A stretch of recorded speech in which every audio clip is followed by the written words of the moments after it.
ఇసుక ధరలైతే దారుణంగా ఉన్నాయి. ఇదిగో ఇసుక దోపిడీ గురించి ఈనాడు ఒక స్టోరీ, ఆంధ్రజ్యోతి ఒక స్టోరీ రాసుకొచ్చింది.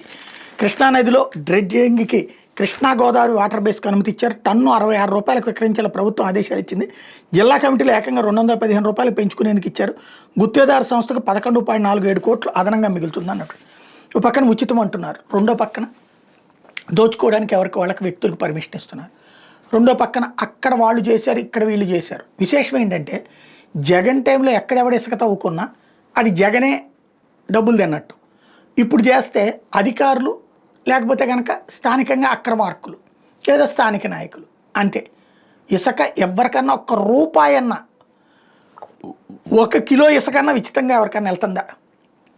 ఒకటే తేడా, అప్పుడు కంటే పోల్చుకుంటే రేటు ఇప్పుడు తగ్గింది.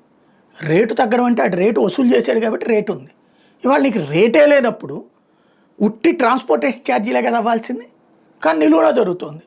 రెండవది, అప్పుడు ఇసుక తవ్వితే భూగర్భ జలాలు అడుగండిపోతాయి, నదులు నాశనం అయిపోతాయి, సముద్రాలు పాడైపోతాయి, పర్యావరణం అంతా నాశనం అయిపోతుందని రోజు పుంకాలు స్టోరీలు రాసి ఇసుక డంపులు బొమ్మలు తీసి ఇప్పుడు అదే ఇసుక డంపులు చూపెట్టి ముందు జాగ్రత్త చర్యగా తీసుకుంటున్నారు.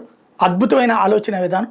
తప్పులు చేస్తే దోచుకునేదంతా స్థానిక సిబ్బంది తప్పించి మరెవరు లేదు. ఇది ఇసుక ఒక్క చోట కూడా మిగల్చట్లా. స్థలాలు తవ్విపడేస్తున్నారు, కాలువలు నదుల్లో కూడా తవ్వేస్తున్నారనడానికి సాక్ష్యం వీళ్ళు రాసే వార్త. డ్రెడ్జింగ్ అంటే అదే చేసేది. మరి అయినా కూడా అదంతా పర్యావరణాన్ని కాపాడుతుంది. ఇదివరకైతే పర్యావరణాన్ని భంగపరుస్తుంది. అది విచిత్రం.